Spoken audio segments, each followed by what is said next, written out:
Hello, welcome back. I'm Miss Redacted, if you didn't already know that. I want to talk about standardized testing. And one thing about me is I'm going to be having 10,000 thoughts at all times. So I have a lot of thoughts about this. And I think that my stance might surprise some people because I would say, like, the dominant thing I see online from teachers is people being like, we hate standardized testing. Standardized testing should go away. We shouldn't have it, which, like, mood, understandable. So let's get into the things that I hate first and what I think you all will probably agree with me on about what I hate. So one, I hate that it takes so much time. Why do we spend so many days a year testing? Why? Why? Why? Why? Why? Someone explain to me why, because I don't know why. Let me explain to you. When I say standardized testing, I don't just literally mean the state test. Because for me, I teach US history. That's one day of the semester. What I'm talking about is all of the infrastructure that goes into standardized testing and how standardized testing like runs the way that we teach and learn. So let me tell you the test that my students have to take because I think it's very surprising and disturbing, and a lot of you would be surprised and disturbed. So I teach, like I said, 11th grade US history. They have to take that EOC at the end of the semester, whatever. Before that, I'm supposed to give them unit test. Cool. I am also supposed to give them these district benchmarks. Cool, I guess, except not cool at all. So again, like always, I don't say this to be insulting to anyone at my district. I'm just saying this has been my experience. Those district benchmarks are very weird. They've always been weird to me. The questions are worded weird. A lot of them have open-ended responses. They were written by people that I don't even want to get into the lore behind that. But they're also not aligned to our curriculum calendar. So there will be stuff on there that the kids have not learned yet, but I have to give it to them. Usually the averages on those are like 30% is what the average usually is, which really makes you feel awesome as a teacher and really inspires a love of learning in children to have to take that. I'm being sarcastic, obviously. They have to take those district benchmarks, the unit test, and then now our new thing is they want me to give them a 5 to 7 question little assessment they said once every like 2 weeks, like at least 2 times a month. Not like, when are we teaching them? When am I teaching them that stuff? And when I asked, I was like, hey, I'm a little concerned about like this cutting into instructional time because like we already have this assessment, this assessment, this assessment. And I was told, well, these new assessments are actually going to save you time because you'll be able to see what the kids already know. I teach US history. My students have not taken a US history course since they were 11 years old. They don't know any of it. Like I said, average on those benchmarks, 30%. Cool. This is really giving me a ton of information that's super helpful and necessary. So like what drives me crazy with standardized testing is the amount of time we put into it. And I truly feel that a lot of times the questions are not developmentally appropriate. So for context, I teach one class that's like a regular standard class. And then I teach I teach 2 classes that are my AP classes.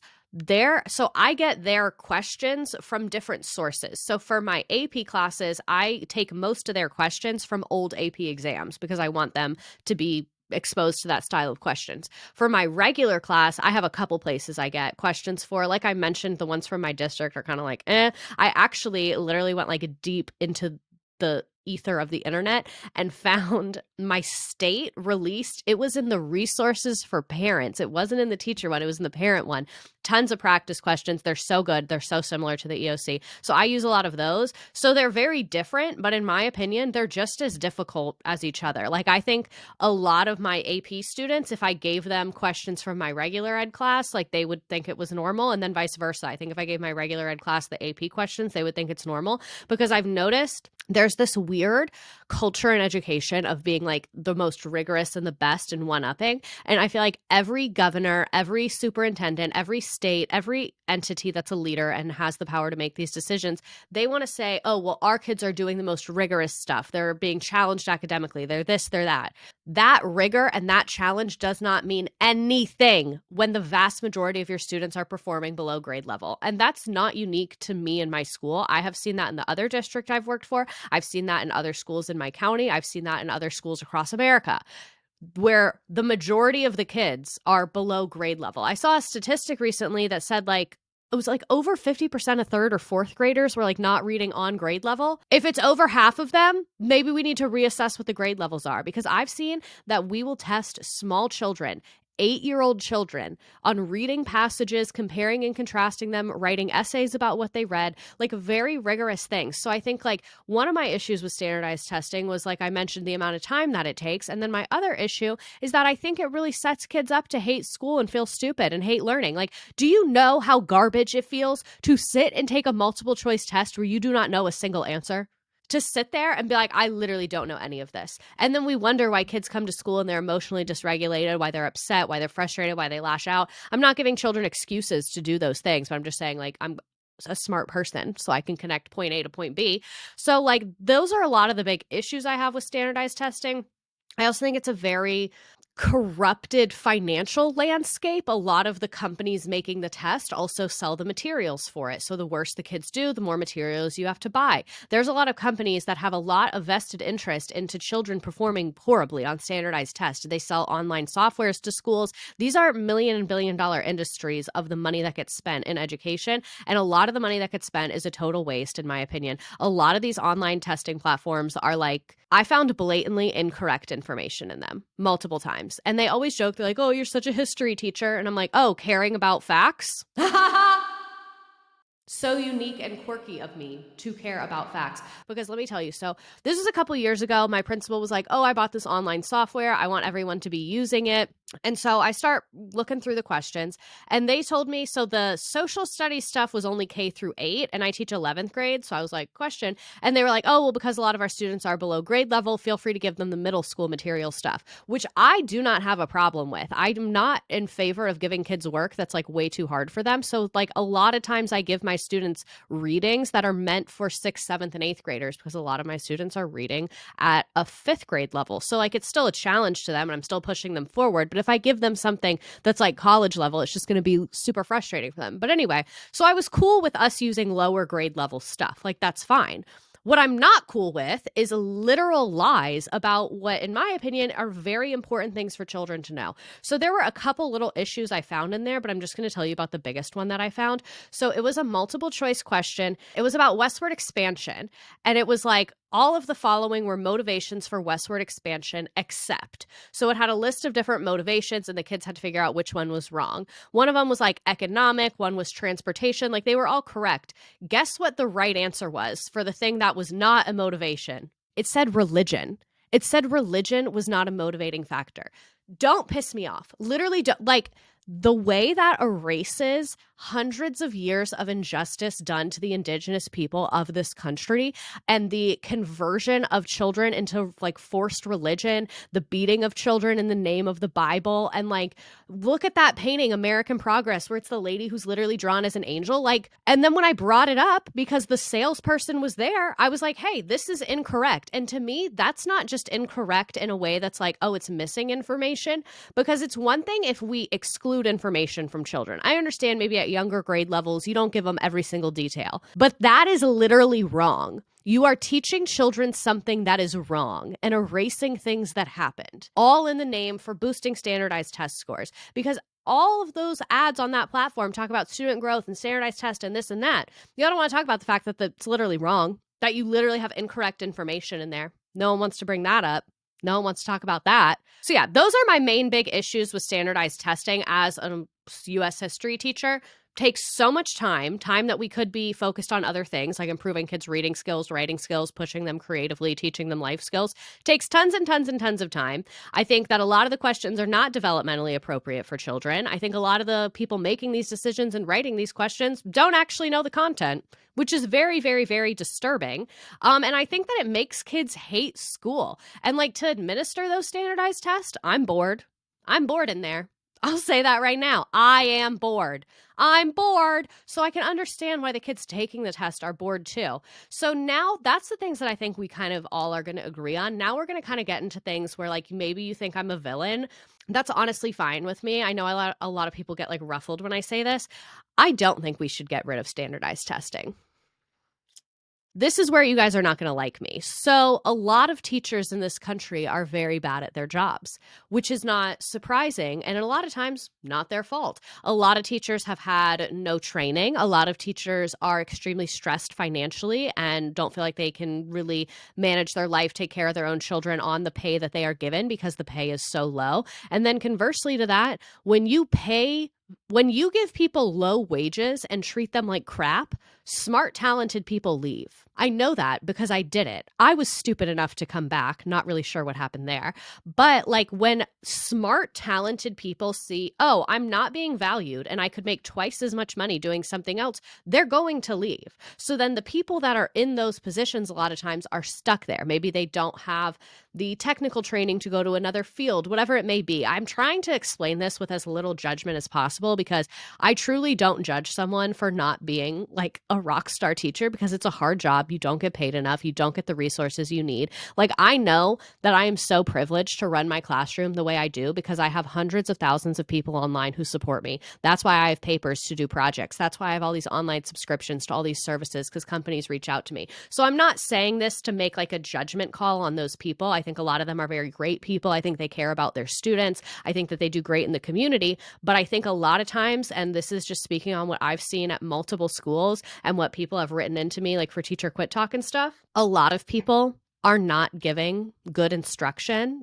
and not holding high standards and being rigorous with their students. And like I said, you can bring a lot to a school that's non-academic, but to me, the point of a school is academic. So when I see teachers allowing students to plagiarize, allowing students to turn in work that was written by AI, only giving students 1 or 2 things a week that are so easy, like it drives me insane. And like, I don't say this to speak negatively on those teachers. I just say this as someone who's looking at it being like, well, these children deserve a well-rounded education. And then sometimes when I see what's happening, I do not feel that the children are getting a well-rounded education. So let me just like mention a couple things that I've seen. Again, I'm not going to say which school this was at. Some of these have been at schools I've taught at. Some of them haven't. So I really I do not want to be throwing teachers under the bus or calling them out. I'm purely saying this because I think it's important to talk about the conditions that are going on in schools. And you see, like it literally, I'm having a hard time saying something bad about a teacher. I'm like the mafia to you guys. We are a group together. No one can cross us. I will never say anything bad about you. But some of the things I've seen, like we do need to discuss, you guys. We do need to discuss. So I saw this was in a 10th grade classroom, 10th graders, their final exam, and not like, oh, we worked so hard, this is easy, but like the big test, majority of their grades, supposed to be showing all their skills, was a open note coloring sheet. They had to color in a map of the world and label it, and it was open note for 10th graders. For 10th graders. That is not rigorous. Do I think that's a bad activity? No. I've had kids do that. I think it's fun. I think it's a great way to intro a unit. I think it's a great way to increase map skills, to do something easy, maybe like day after a break, getting back in the swing of things. That is not a final exam. That is not a rigorous final exam. And I think it is concerning that we are setting the example for children that this is what is being asked of them. I think that high expectations are a gift. And I think that when you give that as a final exam, that shows that you do not expect things from your students. And that's what does not sit well with me. Another one I have seen many times, many places, teachers that just fully allow plagiarism. And a lot of this, I think, is not the fault of the teacher. It's the fault of the system. We are not supported in that regard. We are not given tools to detect it. We are not given the authority to report it. We are not empowered with consequences to deal with it. So I'm not saying it's the teacher's fault. I'm just saying I'm not okay with the way this is playing out, where I've seen like, I saw a teacher, there's a project on the wall. I start reading it. I felt like it was plagiarized. So I Google it. It was plagiarized, literally straight Wikipedia, word for word. And so I kind of like mentioned something to the teacher because I knew this person. It's not like I came at a stranger like this. And I was like, hey, did you know that kid plagiarized that project? And she goes, oh, I'm not surprised. They do it all the time. I just don't have the time to look into it and catch them. And like, that's real. That's real, but we have to be doing better. We have to be doing better. And like I said, I'm in a very privileged position. I've had a lot of training in technology. I'm in a situation where the majority of my students have computers. So all of their work gets turned in online, and I can use a detector to find those things. When a kid does something on paper, I use ChatGPT, take a picture of it. I say, transcribe this for me so that I can put it through my detector. But like, those things cost money. I had to learn how to use them. Like, the school system did none of that for me.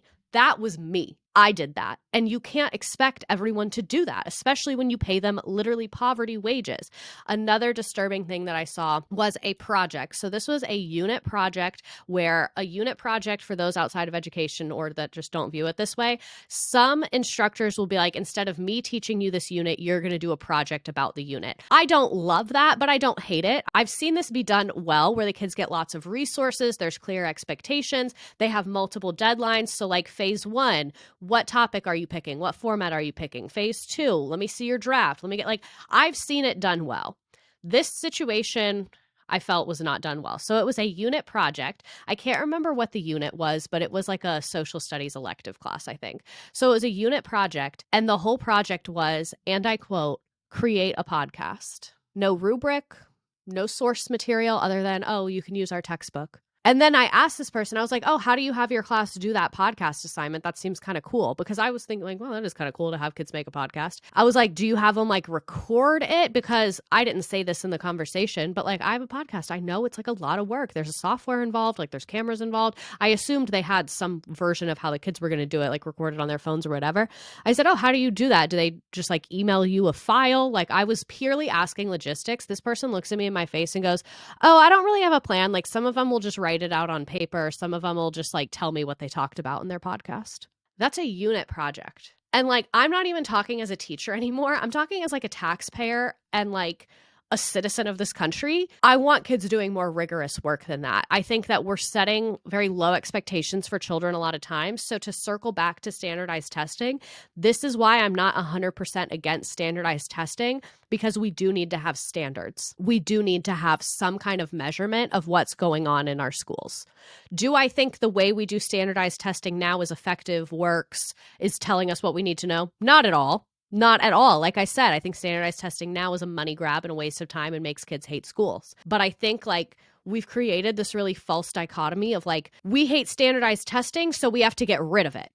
When in my opinion, there's ways to do standardized testing that are effective and good and truly measure what we need to know. Because especially, so again, I've said this a million times, but as a US history teacher, I cannot learn what you know and don't know from a multiple choice test. I can get a little bit of insight into what topics you're comfortable with and what things you're familiar with, but I can't really assess a kid's abilities until we start doing projects, written work, where I have them read a passage and then summarize it for me. And I can tell, do you actually summarize it, or do you just pick 5 random sentences and put them in your own words? I really have to get into the meat of a work to tell if a kid is where I need them to be and really understanding. And one phenomenon I guess I've noticed is I've had some students that are incredibly talented. In class, they understand things. They can explain cause and effect to me. They understand who is where, the causes of this war, who was affected by it. I can tell they do have a deep understanding, and they can have strong conversations with me about it. They can write about it well. They can do projects about it well. I've seen kids who made an amazing timeline of the Civil War that was so detailed and had the causes, the effects, the groups, everything, and then absolutely bomb a multiple choice test and do so bad. And then I've seen some kids who, if I looked at them and said, hey, let's talk about the causes of the Civil War, they would not be able to hold themselves in a conversation about it. They do not know. They're not having that deeper understanding, but they'll do awesome on a multiple choice test because they've learned how to take multiple choice tests. This is the dirty little secret that a lot of people don't tell you, is that if you start, and this is obviously, I have a limited viewpoint, if you start to learn how multiple choice tests are written and figure out the language of, oh, if the question's talking about a cause, they're going to use this language in the answer of the effect. And you learn those little skills. Maybe I'll make another video about some of those. They're really hard to explain. It's something I've been struggling to explain my whole career, because I know how to do it. And I really struggle to explain it to kids. But then some kids, they'll be like, I know how to do it. And I see them and I'm like, yes, you do know how to do it. But that's a very specific skill. So I've seen kids have that skill and be great multiple choice test takers, but they don't have that deep historical understanding. So I feel then, because they're doing well on these standardized tests, they're getting marked as really high achievers and really proficient, which I'm not saying they're not. I'm just saying that's a very limited viewpoint. And then I've seen a lot of those kids really struggle in college. I've had a lot of kids that I taught previously in my career reach out to me for help and advice, because in college they're starting to have more writing extended papers, oral exams where you have to explain things.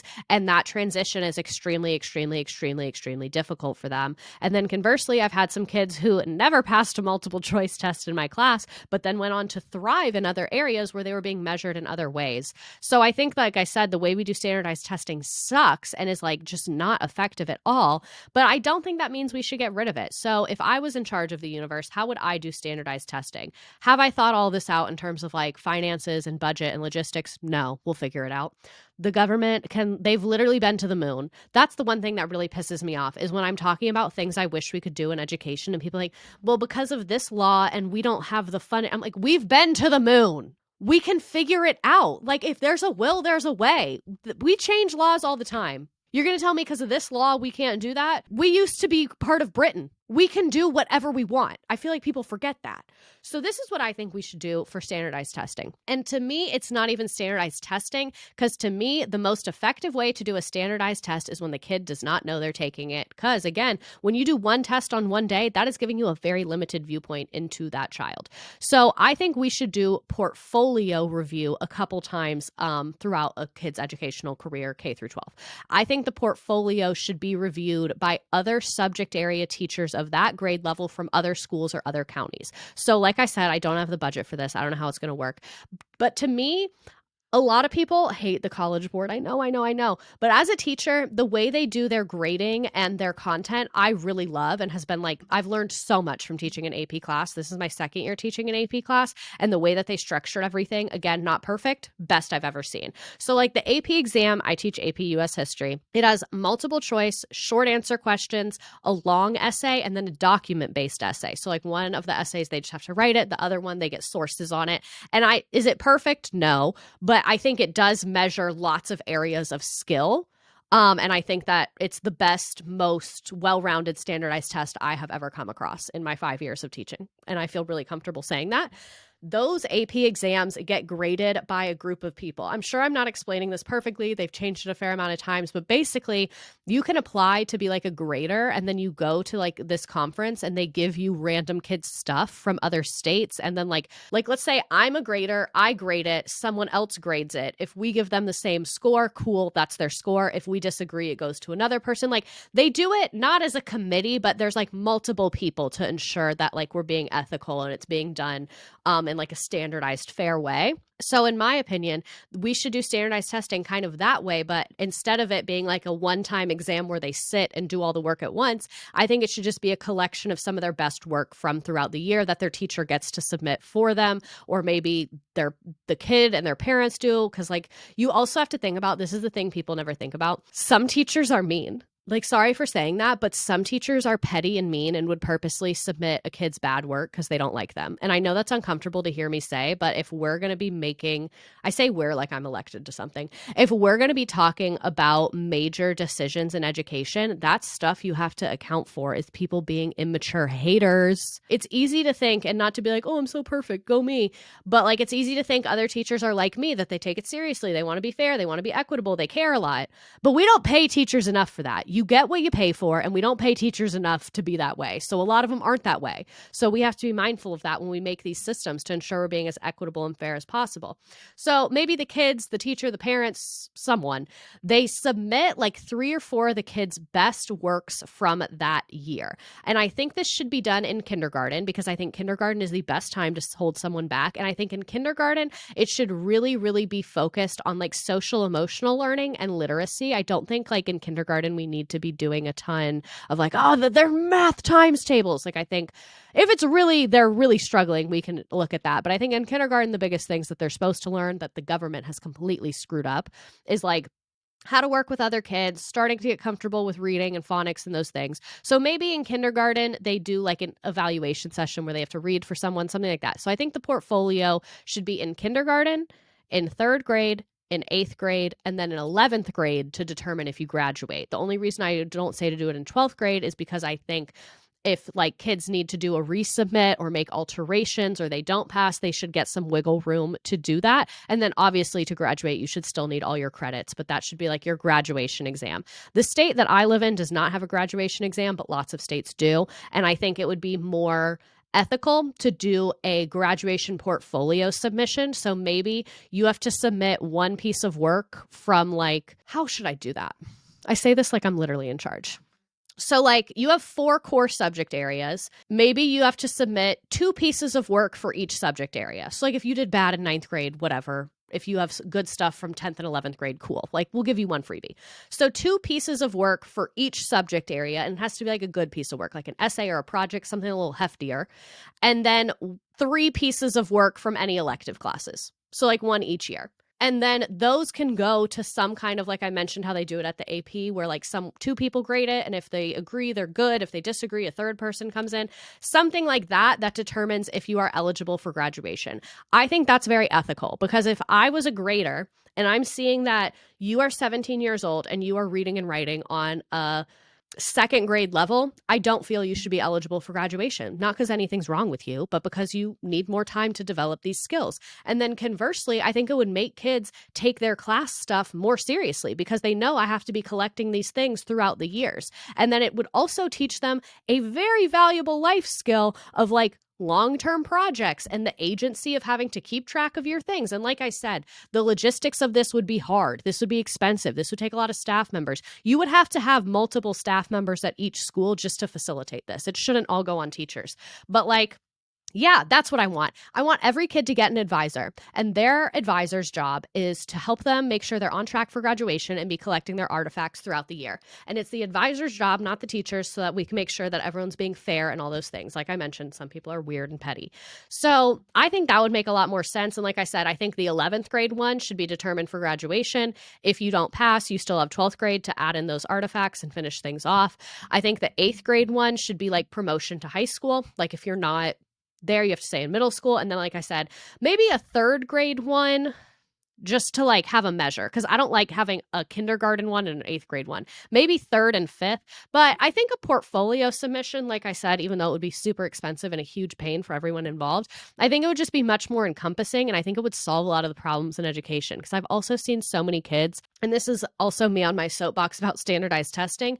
A lot of teachers say like, oh, you must hate teaching a class with standardized testing, especially teachers that teach like electives and stuff, where they're like, oh, you must hate that. You must hate that. So I view it kind of like throwing myself on the stake. I've only ever taught standardized tested courses. I've only taught U.S. history. Everywhere I've taught, it's had an EOC. It's always been a very big deal that the kids pass. It's always like my last principal, looking back, I hate that he said this to me, and I hate that I like took it at face value.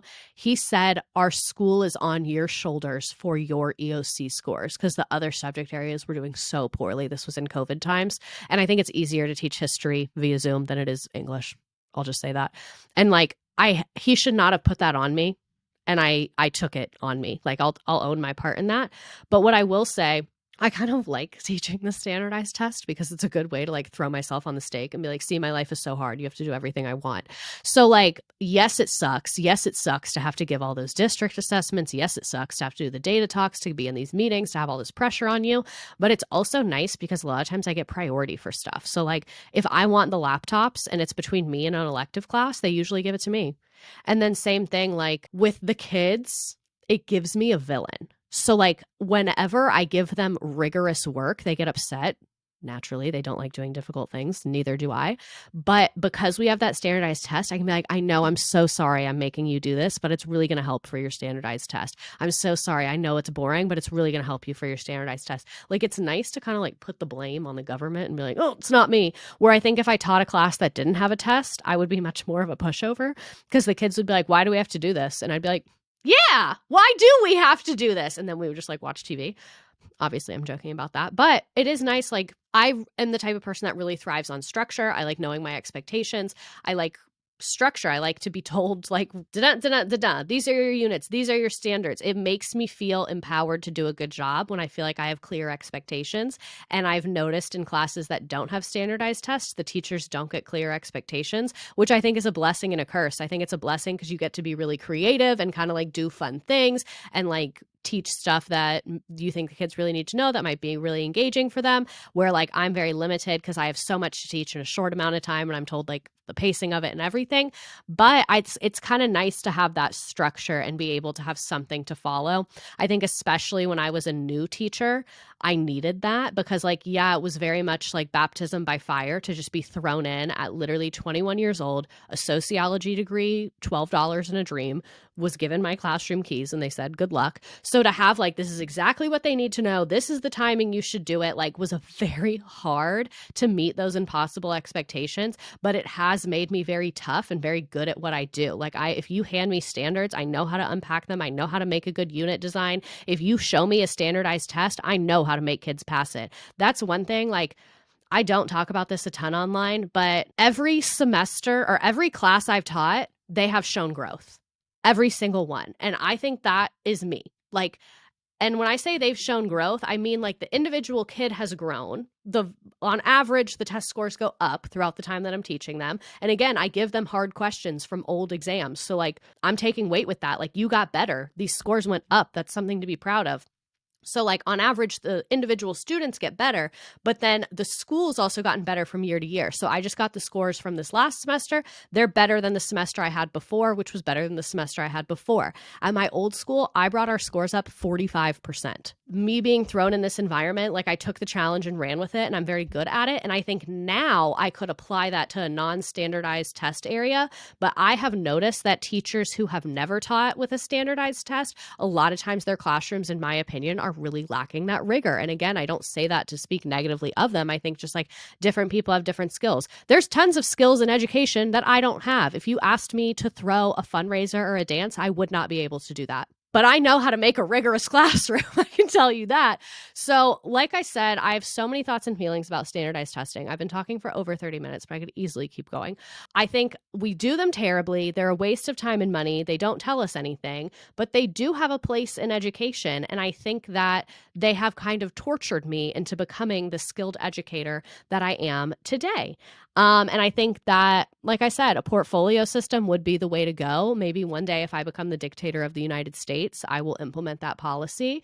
But thank you for being here. Thank you for listening to my thoughts. I really like this space. I'm trying to create more of like a professional, I guess this was kind of unprofessional, but I'm trying to create more of like a teacher focused space where we can like be real and talk about things without it being like a meme and a joke. But I'm kind of just like a meme and a joke as a person. So we'll see what happens. But I like this space. I like being able to have somewhere because, you know, TikTok has that 10-minute limit on videos. So I like to have somewhere where I can dive into these topics other than teacher quit talk and really explain like my experience and my view on it and the things that have happened to me and what I feel. So I hope that you enjoyed this. I hope maybe it made you feel like someone sees you or was with you or understands you. I think children deserve rigorous, well-rounded education.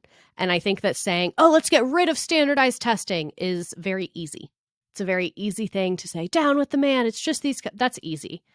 What's hard is to walk around a school and see the things that I've talked about and think, how do we create a system that sets children up to be successful? How do we work with the individuals here to set up a system where children are learning and being measured in a way that is fair and equitable? That is hard.